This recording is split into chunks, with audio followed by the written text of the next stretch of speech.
Hello and welcome to the Morning Bean, a show not about coffee. Instead, we enjoy our coffee while discussing current events. I'm your host, Denny London, and today's episode is called Thoughtcrimes in the 21st Century. Before we jump into the downfall of society and possibly the next pandemic, please consider giving the show a follow and a 5-star review. It really helps those crazy robot algorithms. Algorithms. I might have to start doing 2 shows a week. For real, I might start doing 2 shows a week. It's really hard. It's tough monitoring these corrupt politicians, globalists, oligarchs, and the fake news. Especially for myself, who's just your average American living in the suburbs with the attention span of a Cocker Spaniel. That may be an unfair comparison to the Cocker Spaniel. I just want to say Cocker Spaniel. And now that I've said it 3 times, that means one will appear. On today's show, we've got some TV ratings. You probably shouldn't have tweeted that. Well, I guess we got 2 tweets to discuss. A little bonus for you folks out there. I feel like it's my duty to monitor this dark side of the Twitterverse.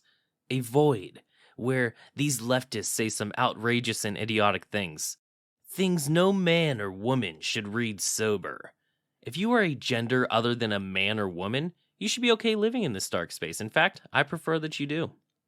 We've got a shocking report from MSN about the COVID vaccine with an ironic header. Wait till you hear this. And finally, the story about a group of people who were arrested for their thoughts, not their actions. But first, let's start with 3 quick ones. Our first quick one. Biden announces $1 billion in new aid to Ukraine. My disdain for Ukraine is getting insane. Axios has the story for us. The Biden administration announced Wednesday that the U.S. will provide Ukraine with an additional $1 billion in military aid to help the country defend itself from Russia. The aid comes as Ukraine and Russia engage in a fierce battle for control of... My pronunciations, just a heads up, are going to be pretty terrible with these next couple cities of Ukraine. My apologies for that. Severodonetsk, the last remaining major city still under Ukrainian control in the Luhansk region of Donbas. Ukrainian President Vladimir Zelensky, praise him, warned last week that the fight for the city would determine the fate of eastern Ukraine. It's gone. It's already gone. This is a waste of money. During his nightly address Tuesday, Zelensky repeated pleas for more and faster deliveries of Western arms, especially anti-missile defense systems, AP reported. The aid package will include more arms for Ukraine, such as coastal defense systems, artillery, advanced rocket systems, and ammunition, President Biden said in a statement. It will include weapons that can be efficiently shipped from current U.S. stockpiles and new contracts to ensure long-term supplies for the Ukraine, CNN reported. They said the quiet part out loud. Long-term contracts. They do not want this conflict to end, ladies and gentlemen. They love it. Now, on episode 14, titled That's Sus Man, Injustice Among Us, I broke down the hellacious spending for this foreign nation, and it continues weeks later. They continue to send money over there, insult our intelligence, even while we are in an economic collapse. I mean, F our 401ks, am I right? Feel free to check out that previous episode after this one. Our second quick one, Jack Del Rio, fun name to say, love it. The defensive coordinator for the Washington Commanders, formerly the Washington football team, and before that the Washington Redskins.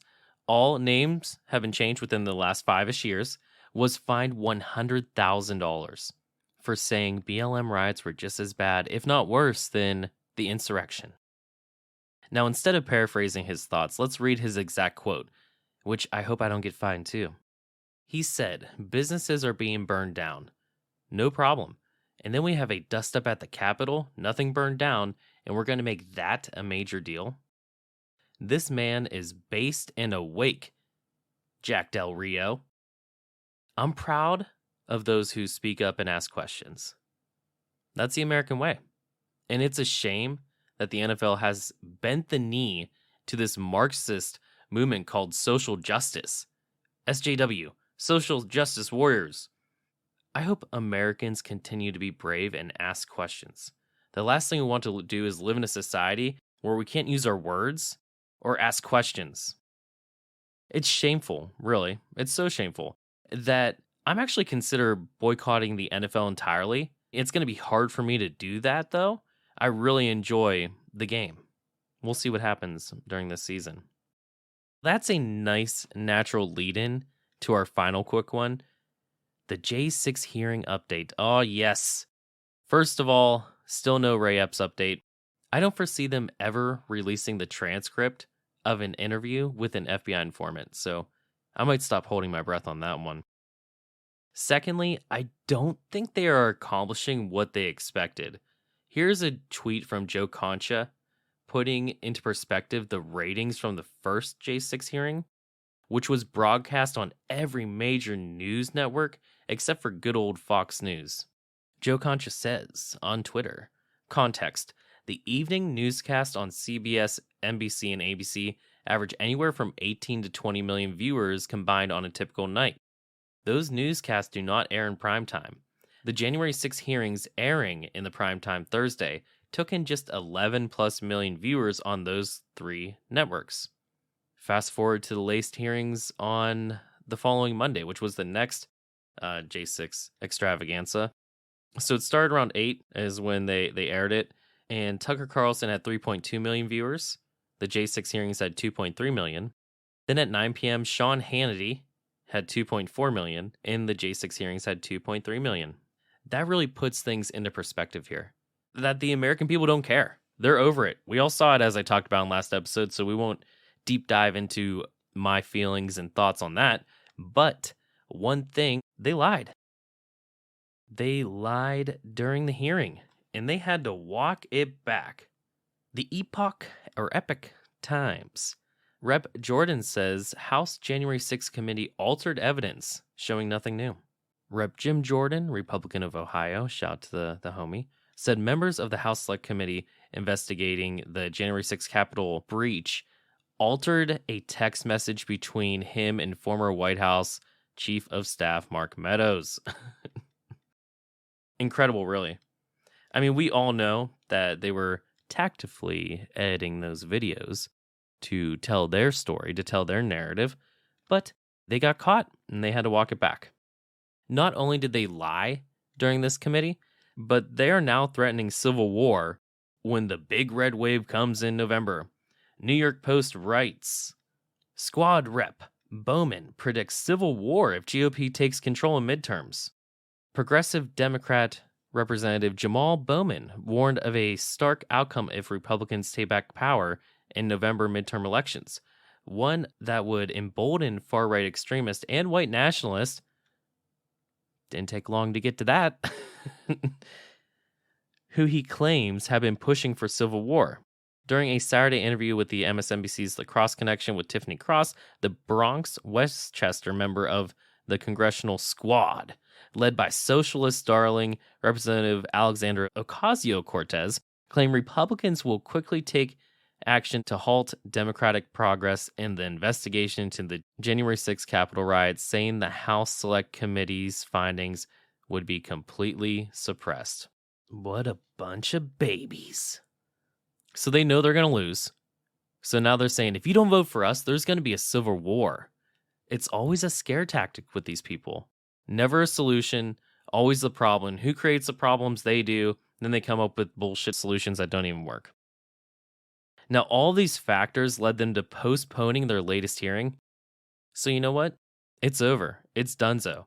It was a nice propaganda attempt by the Democrats. And let's be honest, the economy is far more important to the average American compared to these fraudulent January 6 hearings, which are probably sponsored by Russia or China, or as our boy T would say, China. How do you do? China. Now, I'm talking about inflation, gas prices, and the destruction of the middle class. Our government kind of uses a skewed formula when discussing inflation. Most prices are actually up 15 to 20%. Gas has actually almost doubled in a year. Gas might be the number one issue for most Americans, next to the baby formula shortages. Here's a list of the price increases over the last year. Gas is up 44%. Airline tickets are up 33%. Used cars, 23%. Hotels, 23%. Suits, 22%. Bacon, 18%. Gosh darn. Oranges, 17%. Tires, 16%. Furniture, 15%. Milk, 15%. Coffee, 14%. That affects the morning bean right there. Deliveries, 14%. Bread, 14%. Baby food, 13%. Soup, 13%. Cereal, 12%. Eggs, 10%. Dry cleaning, 10%. You see, they're saying inflation, I think, is around 8.7%. I actually have some information we'll pull up in a little bit here. That'll give the exact number as of Wednesday, June 15th. Just another example of them manipulating the data and pushing a lie. The real big lie, inflation. People are hurting more than what they're putting out there. And if I could just be honest for a second, I think we all agree about this. We need gas. We need oil. And at this time, we haven't moved on to other technologies. Thankfully, Tesla, aka Elon Musk, aka Tony Stark, is making great strides in these fields. I predict within 50 years, all homes will have solar panels and most will drive electric cars. It's the natural progression as a society, as a species, as a civilization, and you can't rush it like this administration wants to do. We will get there. We just don't have the technology at the moment for it. But they don't care about that. They just want to push an agenda. Here's a quote from Joe Biden in 2020 when he was running for president. He said, "No more subsidies for the fossil fuel industry. No more drilling, including offshore. No ability for the oil industry to continue to drill, period. It ends. The buck stops here, corn pop." All right, the last part I added, but that is proof that this is the America that they wanted, that the progressives wanted, that the radical left wanted. That's a tough pill to swallow. You might be wondering, how do we fix this? And the truth is, we have been here before. Back in the 70s and 80s, there was some hyperinflation that happened, and we came out of it. One solution is raising interest rates, and that's what they did. CNBC reports, Fed hikes its benchmark interest rate by 0.75 percentage point, the biggest increase since 1994. I'm not an economist or good with finances in general, so I'll answer the question you're probably thinking. What does raising interest rates do? The Washington Post, aka WAPO, has our answer. The Fed is raising interest rates again? What's next? Inflation has lifted the cost of just about everything, pushing overall prices up 8.6% in the past year. Which, going over that list, we know that the most common items, the things that impact the average person more, your fellow American, they're up a lot more. Gas being number one at 44%. Keep that in mind. 8.6% in the past year, and leaving many people concerned with what Washington policymakers are doing about it. The Federal Reserve, the nation's central bank, is charged with keeping prices stable and with keeping unemployment low. The bank has been moving to tackle the greatest run-up in prices in 4 decades, but many fear that their efforts to curb inflation have come too late. Well, yeah, I mean, people were warning them about this, especially from the right, that this was going to happen for months now. But you got to stay positive out there. I'm going to stay positive, and I'm hoping this helps get things under control because people's lives and futures depend on it. If you have a 401k, this is impacting you. Now on to our main story, our first main story, I guess. Patriot Front. Ever hear them? No? Me either until last week. I must preface this by saying that I am not a member of this group. I have no intention of joining this group, nor do I know how. My research and reading were for educational purposes because it's always important to understand both sides of the spectrum in all aspects of life. Curiosity doesn't necessarily always kill the cat. I even considered not talking about this, but in my opinion, it's too important of a story to ignore. Rights were violated, and people were arrested on the potential of rioting, something that has never happened to the left. I'm talking about BLM or Antifa. Let's start at the beginning. Let's begin with Vice. They report everything we know about the 31 Patriot Front members arrested in a U-Haul. The article starts off, for years, many members of the white nationalist group Patriot Front have mostly managed to keep their identities under wraps. But now the mask is off. 31 members of the notoriously secretive optics obsessed group, including their leader, were arrested in Idaho over the weekend, and mugshots of all 31 arrestees were released by the Coutone County Sheriff's Office. The group was traveling in the back of a U-Haul on Saturday, apparently headed to downtown Coeur d'Alene. What's with these cities today? That's an American city, too, where an annual LBGTQ Gatorade Plus Pride event and a far-right counter event was underway when they were intercepted by local law enforcement. Coeur d'Alene police said that a concerned citizen, they put that in quotes, called the cops when they noticed a group who resembled a little like an army clambering into the back of a U-Haul with shields. Video footage showed police rolling up the rear door to reveal men packed like sardines into the back of the truck. All the men were in Patriot Front uniforms, khakis, navy jackets, sunglasses, caps, gloves, and white balaclavas covering their face. White mask. Feds! Excuse me. Unsurprisingly, all 31 of the men who were arrested are white and male. The worst kind of people. Per the group's requirements. According to a booking memo, all men were aged between 20 and 40. Patriot Front typically requires members to be under the age of 35. They were booked on misdemeanor charges of conspiracy to riot. Law enforcement recovered shields, shin guards, and a smoke grenade in the rented U-Haul truck. The arrest set off an online feeding frenzy among anti-fascist activists trying to glean more information about the men behind the names and mugshots. And then they start talking about the different people that were there. I've never heard of such a thing. In my 35 years, at the ripe age to join the Patriot Front, I've never heard of an arrest on conspiracy to riot. As mentioned in the post, they are a far-right, racist, white nationalist group, the greatest threat to our democracy, according to our president, Joseph, are you done being a tyrant yet, Biden? This group of racists were actually allowed to create a website. A crime against humanity, if you ask me. On this site, they post a very lengthy manifesto.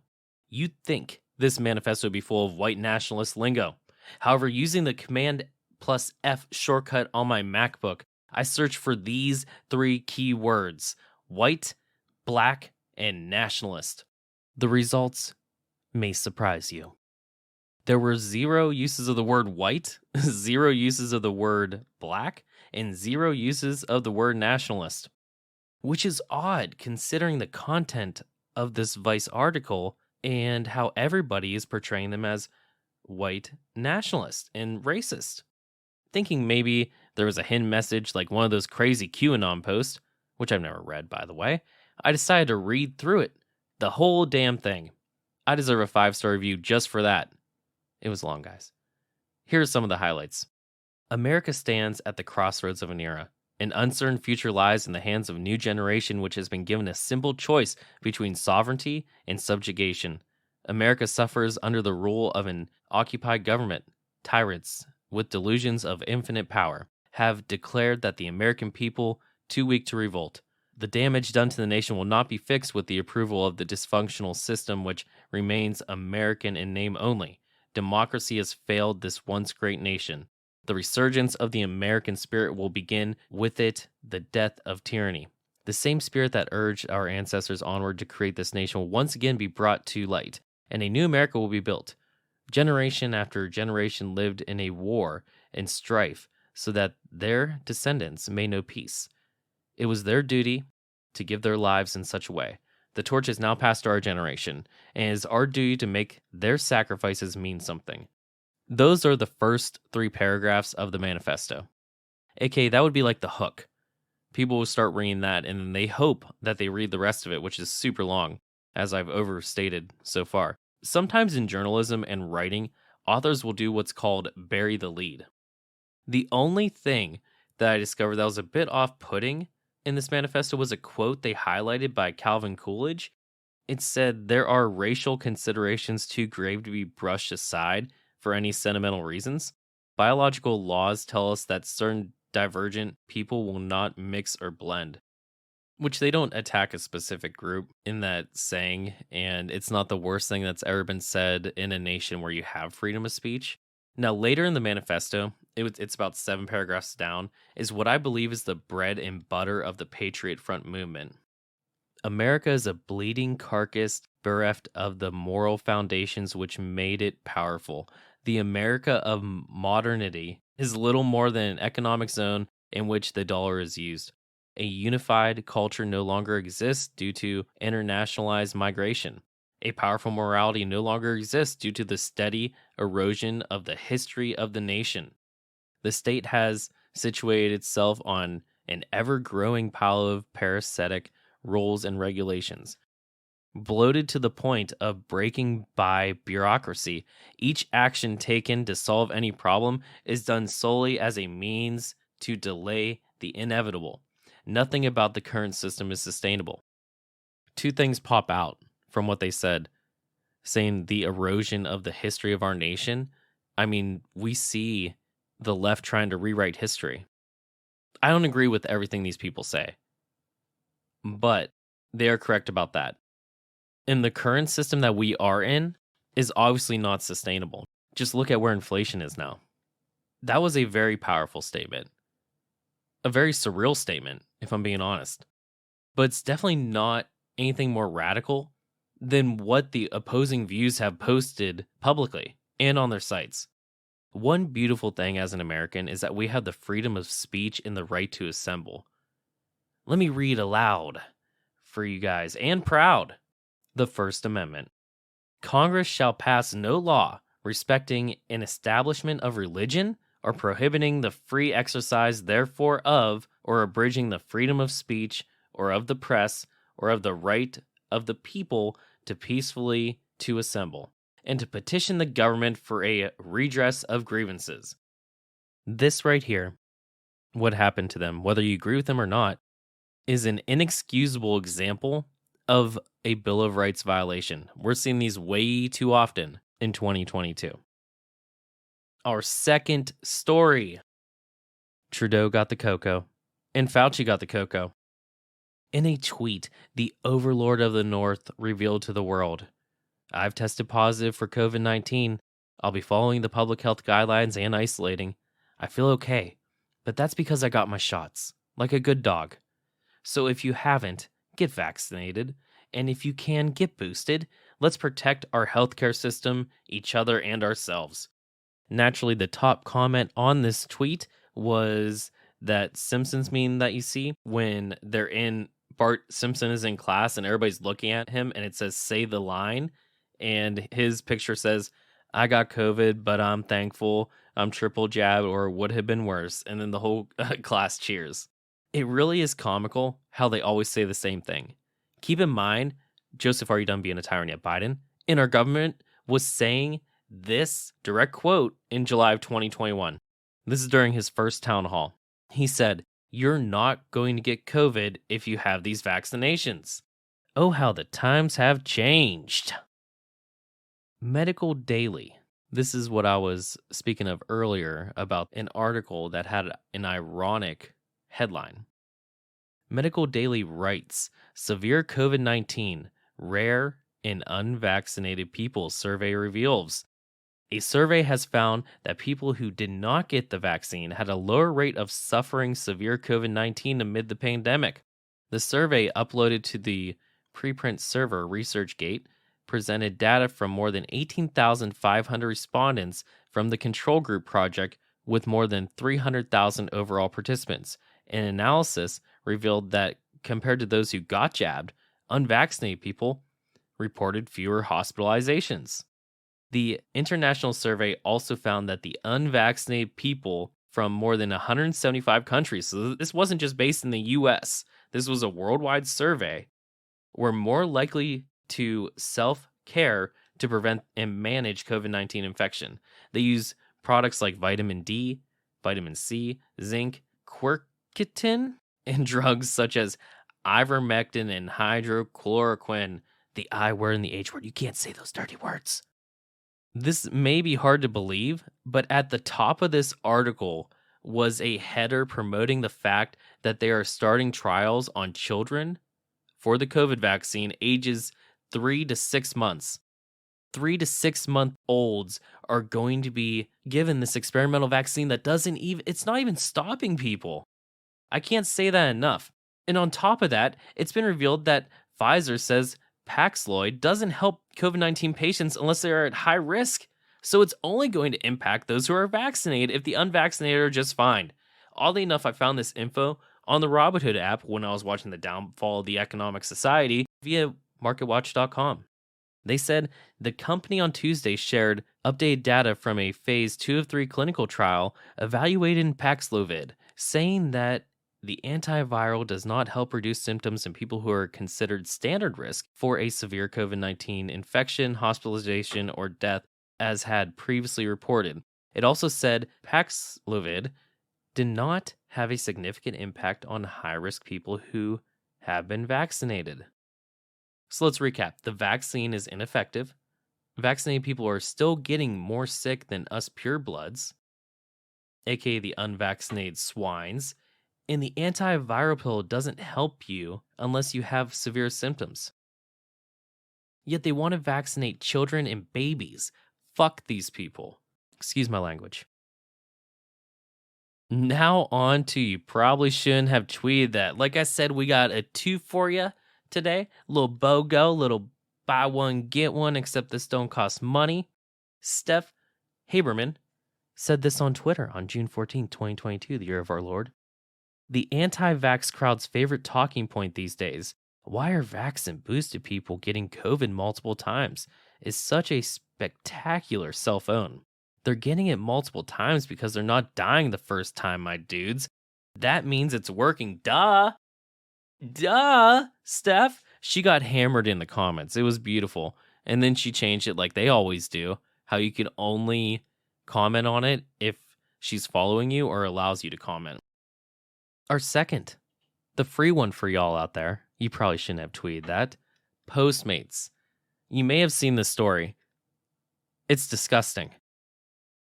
I don't care what your lifestyle is, but for a company to come out and do this is just unacceptable, especially on Twitter, where you could basically be on there if you lie and say you're 13 years old.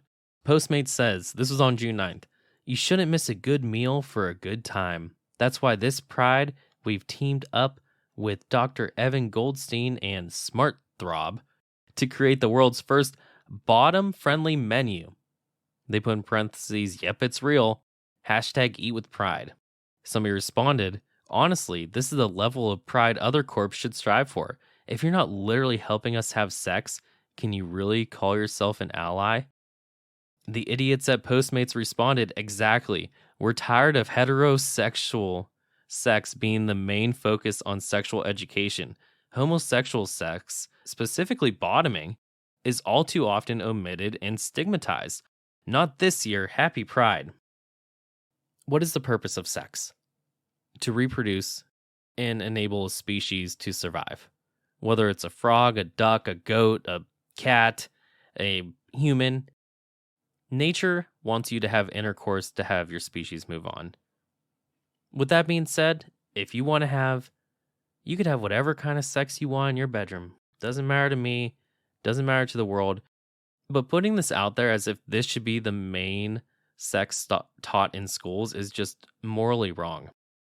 A little bit of an extended episode today. Thank you so much if you made it to the end. And thank you so much for checking out today's show. If you enjoyed it, tell a friend. In fact, I think you and your hypothetical friend should give it a follow. New episodes every Thursday at 8 a.m. Eastern. I also started uploading a video every week to my Rumble account at The Morning Bean. Just search for The Morning Bean on Rumble. Usually that goes up on Fridays or Saturdays. Feel free to check out the socials. Getter, Twitter, or Truth Social at Denny London. We can continue the conversation there. Anyways, thank you so much for listening. God bless and cue the music.